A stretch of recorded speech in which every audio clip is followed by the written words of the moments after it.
BRS party రజతోత్సవ వేడుకలకు సిద్ధమవుతుంది. April 27వ తేదీన జరిగేటువంటి రజతోత్సవ వేడుకలకు సర్వం సిద్ధమవుతుంది. రాష్ట్ర వ్యాప్తంగా ప్రతి నియోజకవర్గం నుండి స్థాయి సమావేశాలు నిర్వహిస్తున్నారు. అందులో భాగంగానే ప్రతి ఒక్క నియోజకవర్గంలో కూడా ప్రతిష్టాత్మకంగా తీసుకుంటున్నటువంటి పరిస్థితి.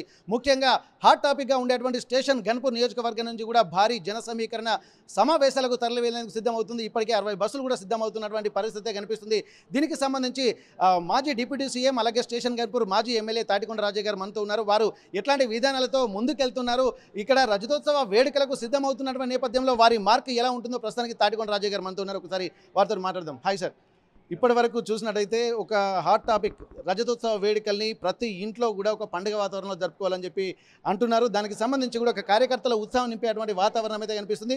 మీరు దానికి అతీతంగా కూడా ఇంకా కొంత ముందుకు వెళ్ళి ప్రతి ఊళ్ళో కూడా ఒక జెండాలకు రంగులు వేయాలని చెప్పి ఒక సిస్టమేటిక్గా బీఆర్ఎస్ గులాబీ కండువా గులాబీ జెండా ఎగరాలని సూచిస్తున్నారు. ఇప్పుడు రజతోత్సవ వేడుకలకు ఎట్లా సన్నద్ధం అవుతున్నారు, మీ నియోజకవర్గాల నుంచి వచ్చే స్పందన ఎట్లా ఉంది సార్? గన్పూర్ నియోజకవర్గము మొదటి నుంచి కూడా త్యాగాల పునాదుల మీద తెలంగాణ రాష్ట్రాన్ని సాధించుకోవాలని కేసీఆర్ గారు పిలుపునిస్తే అధికార కాంగ్రెస్ పార్టీ ఎమ్మెల్యే పదవికి రాజీనామా చేసిన మళ్ళీ ఉద్యమంలో తొలి దళితుడిగా గణపురం నియోజకవర్గం నా ప్రజలు నేను అందరం కూడా తెలంగాణ కోసము ఆనాడు అధికార కాంగ్రెస్ పార్టీకి రాజీనామా చేయడం జరిగింది. అక్కడ మొదలై ఈరోజు తెలంగాణ రాష్ట్ర సాధనలో నేను నా నియోజకవర్గ తెలంగాణ వాదులు లేదా తెలంగాణ బిడ్డలు ఉన్నారు. అదేవిధంగా జనగాం జిల్లా ఏర్పాటు చేయడానికి నేను నా రాజకీయ భవిష్యత్తును కూడా పణంగా పెట్టి 5 మండలాలు కలపడం వల్ల ఇవాళ జనగాం జిల్లా.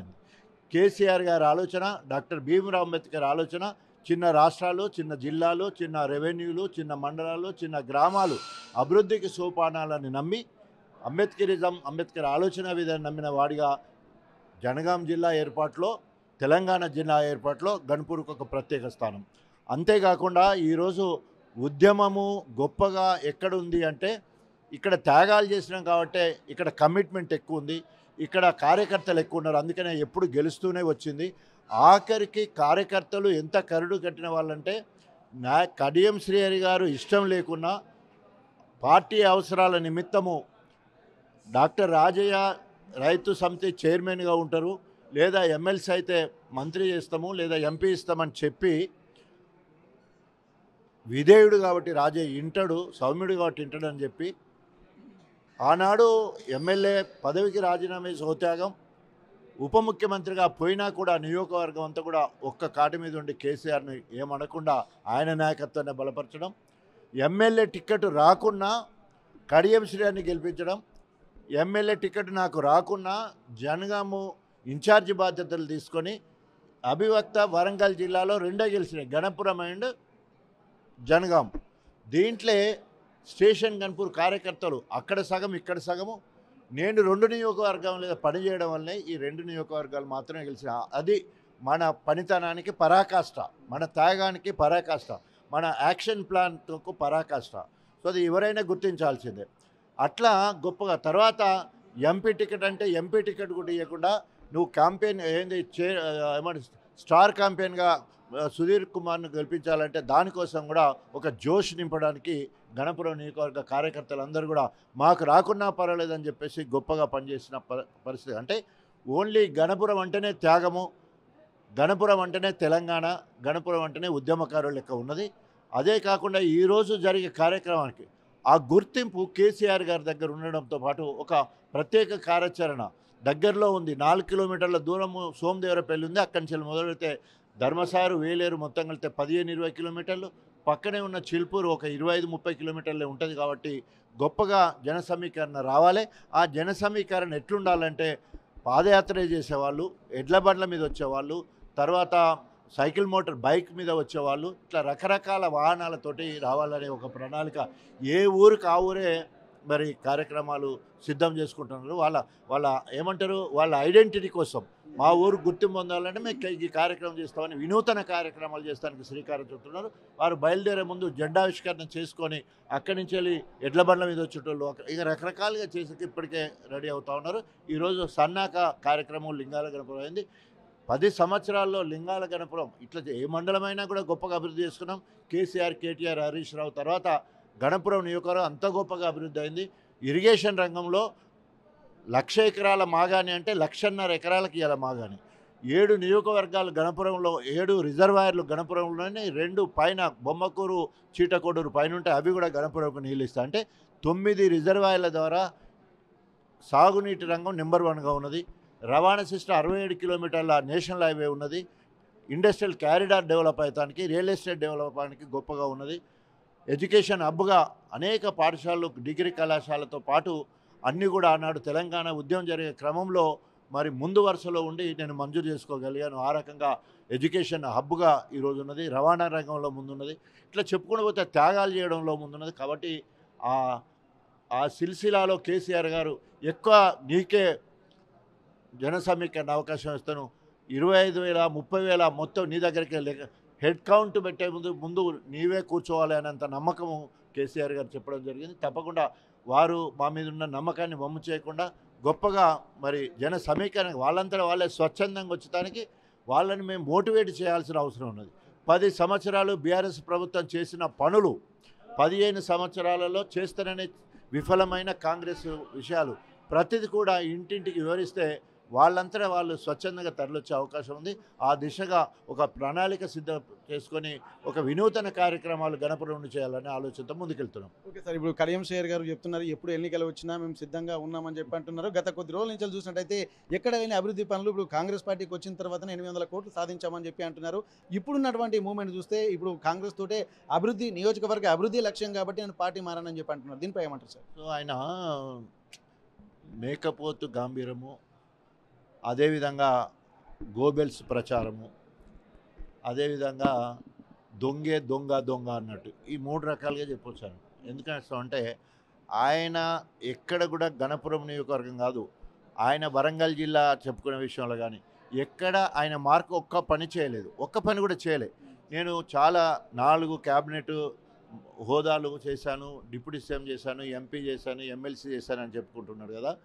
సో నేను అంటే ఒక మాట చెప్తా, కాకి లెక్క కలకాలం కాకుండా కోకి లెక్క కొన్నాళ్ళు. నేను 8 నెలలు మాత్రమే డిప్యూటీ సీఎం ఉన్నా.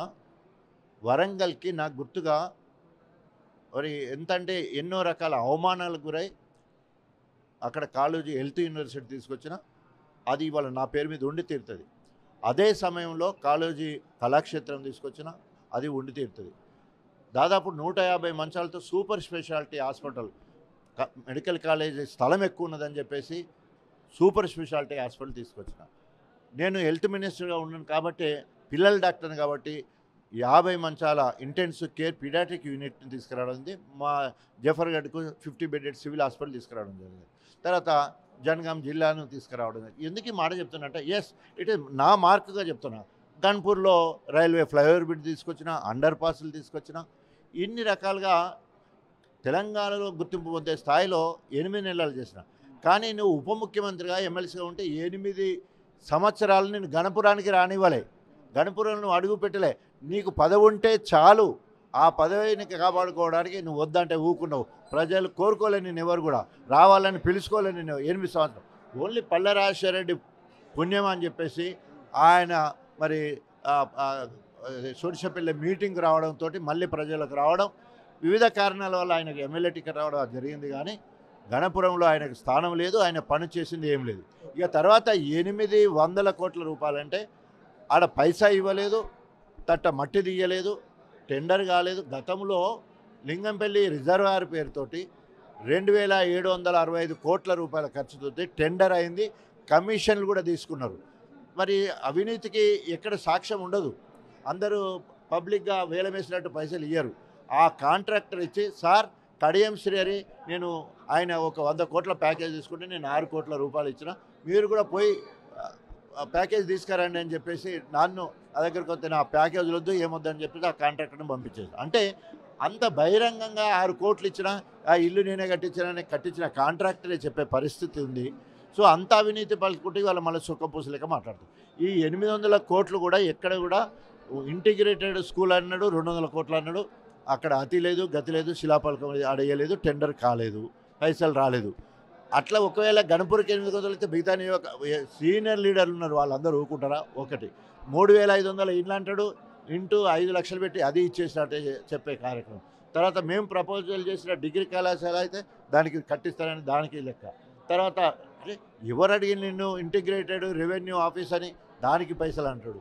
సో ప్రజలు అడిగిన పనులు ఏమో చేయకుండా తర్వాత లైనింగ్ కోసం మేము ప్రపోజ్ చేసినాం, 6 సంవత్సరాల నుంచి పెండింగ్ ఉన్నది, ఆ పని మొదలు పెట్టాడు, అది మొదలు పెట్టలేదు ఇప్పుడు. అంటే ఈ రకంగా అన్నిటి కలగురగంప మొత్తం కుప్ప చేసి 800 కోట్లు అని చెప్పేసి ఆగమేఘాల మీద ఫ్రస్ట్రేషన్లో ఉండి ఓ రాజయ్య బాగా తిరుగుతాడు, నన్ను పొట్టుగా తిడుతాడని రేవంత్ రెడ్డి చెప్తే రేవంత్ రెడ్డి స్వయంగా అసెంబ్లీలో నా గురించి మాట్లాడే పరిస్థితి. ఈ కొందరైతే వారం 10 రోజుల్లో తిరుగుతారట, పాపం మంచిగా ధోతి కట్టుకుంటాడు. ఆనాడు నేను చెప్పిన అప్పుడు నాకు మంచి స్నేహితుడు ఉండే, వద్దు రాజన్న వాళ్ళు మంచోళ్ళు కాదే చెప్పిన, పాపం ఆయన పదవి పోయిందనుకో అని. అంటే నేను ఇక్కడ నా కార్యాచరణ ఏందో రేవంత్ రెడ్డి చెప్పుకునే పరిస్థితి అంటే అర్థమైపోతుంది. ఓన్లీ మేకపోతు గంభీరత్వం తప్ప అక్కడ పని ఏమీ జరగలేదు. సో ఇప్పటికైనా ఆయన నీతిమంతుడని అంటాడు కదా, నేతి బీరకాయలో నేతి ఎంత ఉంటుందో ఆయన మాట్లాడే మాటలు అంతే ఉంటుంది. ఇప్పటికైనా ఒళ్ళు దగ్గర పెట్టుకొని మాట్లాడాలి.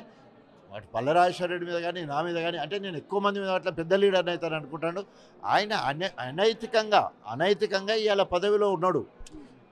చివరికి ఒక మాట చెప్పి ముగిస్తా, ఏంటంటే పార్టీ ఫిరాయింపుల చట్టం ఏం చెప్తుందంటే ఒక పార్టీ నుండి గెలిచిన తర్వాత ఒకవేళ ఆ పార్టీ నచ్చకుండా, పార్టీ విధానాలు నచ్చకుండా, పార్టీ నాయకత్వం నచ్చకుండా ఆ పార్టీ ప్రాథమిక సభ్యత్వానికి రాజీనామా చేసి ఆ పార్టీ ద్వారా సంక్రమించిన ఎమ్మెల్యే, ఎంపీ, ఎమ్మెల్సీ ఉంటే దానికి రాజీనామా చేసి ప్రజాస్వామ్యంలో ఏ పార్టీకైనా పోవచ్చు. ఇది రాజ్యాంగం చెప్పింది.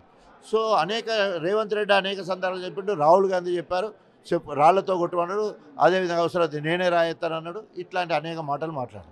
ఈరోజు నీకు నిజంగానే రాజ్యాంగం మీద నమ్మకం ఉన్నాయంటే కట్టుబడి ఉండాలి, ప్రజాస్వామ్యం అంటే కట్టుబడి ఉండాలి, మోరల్ వాల్యూస్ కట్టుబడి ఉండేది ఉంటాయి. ఈ మూడింటికి కట్టుబడి ఉంటే వెంటనే రాజీనామా చేయి. నిజంగానే కదా నువ్వు అభివృద్ధి కోసం పోయినావు, 800 కోట్లు తెచ్చినట్టున్నావు కదా, ప్రజల్ని కోటేయాలి కదా 800 కోట్లు తీసుకొచ్చినట్టు. రెడీ మేమంతా సై అంటున్నాం కదా. ఎక్కడ కూడా కడియం శ్రేయరి మాట్లాడే మాటలకు చేతులకు ఉన్నాయి. అందుకనే దేనికైనా మేము రెడీ ఉన్నాం. ఆయన సంగతి ఏందో తెలుసుకుంటాం. ఆయన అబద్ధాల కోరు అని మరొకసారి నిరూపిస్తాం. ఇక్కడ కూడా ఆయన మీద తగ్గేదే లేదు. అయితే ఇప్పటికీ దాదాపు 2 అంటే ఉమ్మడి వరంగల్ జిల్లాలో 2 నియోజకవర్గాలు మాత్రమే ఇక్కడ బీఆర్ఎస్ పార్టీ నుంచి గెలిచారు. ఒకటి స్టేషన్ గన్పూర్, ఒకటి జనగామ. అయితే ఇందులో జనగామ తను ఒక స్థితప్రజ్ఞతో ఉన్నాడు, కానీ పార్టీ ఫిరాయించినటువంటి స్టేషన్ గన్పూర్ ఎమ్మెల్యేగా ఉన్నటువంటి కడియం శ్రేయరి ప్రాథమిక సభ్యత్వానికి రాజీనామా చేయాలని చెప్పి అంటున్నారు. అప్పుడున్నటువంటి నమ్మకంతో, అధిష్టానం ఉన్నటువంటి నమ్మకంతో తనకు ఇక్కడ ఒక బాధ్యతలు అప్పగించారు, తనకు ఎమ్మెల్యేగా అవకాశం ఇచ్చారు. కానీ ఇక్కడ తన నైతికతను నేను చాటుకున్నాను, తన అనైతికతను తను చాటుకున్నాడు కాబట్టి ఇట్లా ఒక నైతికత లేని, విలువలు లేని వ్యక్తిగా తను కీర్తింపబడతారని చెప్పి ఇక్కడ చెప్తున్నటువంటి పరిస్థితి. ఏదేమైనప్పటికీ కూడా రాబోయేటువంటి రజతోత్సవ వేడుకలకు కూడా అన్ని రకాలుగా ఏర్పాట్లు సిద్ధమవుతున్నటువంటి నేపథ్యంలో స్టేషన్ గన్పూర్ కూడా ప్రత్యేక స్థానం ఉంది. ఇక్కడ ప్రాథమికంగా కూడా తన గురుతర బాధ్యతలు పెట్టారు. ఎక్కువ జన సమీకరణ, ఎందుకంటే ఉన్నటువంటి సభా ప్రాంగణానికి పక్కనే ఉన్నటువంటి నియోజకవర్గం కాబట్టి ఎక్కువ జన సమీకరణ కూడా స్టేషన్ గన్పూర్ నుంచి వచ్చేటువంటి పరిస్థితి కనిపిస్తుంది. దీనికి సంబంధించి కూడా ప్రతి ఒక్క ఇనిషియేషన్ తీసుకున్నాడు. నమ్మకం పై తను పెట్టినటువంటి నమ్మకం మీద నిలబెట్టే విధంగా మేము ఉంటాము, ఖచ్చితంగా సభను సక్సెస్ చేయడంతో పాటు రాబోయే రోజుల్లో కూడా స్టేషన్ గన్పూర్ యొక్క అస్తిత్వాన్ని మళ్ళీ నిలబెట్టేటువంటి ప్రయత్నం చేస్తామని చెప్పి అంటున్నటువంటి పరిస్థితి కనిపిస్తుంది. ఏదేమైనప్పటికీ కూడా రాబోయే రోజుల్లో బీఆర్ఎస్ పార్టీ మళ్ళీ అధికారంలోకి రావడం ఖాయము. అప్పటి వరకు తగ్గేదే లేదన్నటువంటి ఒక సూచనలు కూడా తాటికొండ రాజా గారు చేస్తున్నటువంటి పరిస్థితి. జనగామ నుండి కెమెరా పర్సన్ పృథ్వీతో వెంకటరత్నం, RTV వరంగల్. మరిన్ని వీడియోస్ కోసం ఛానల్ ని సబ్స్క్రైబ్ చేయండి. లేటెస్ట్ అప్డేట్స్ కోసం వాట్సాప్ ఛానల్ ని ఫాలో అవ్వండి. ఆ లింక్ డిస్క్రిప్షన్ లో ఉంది.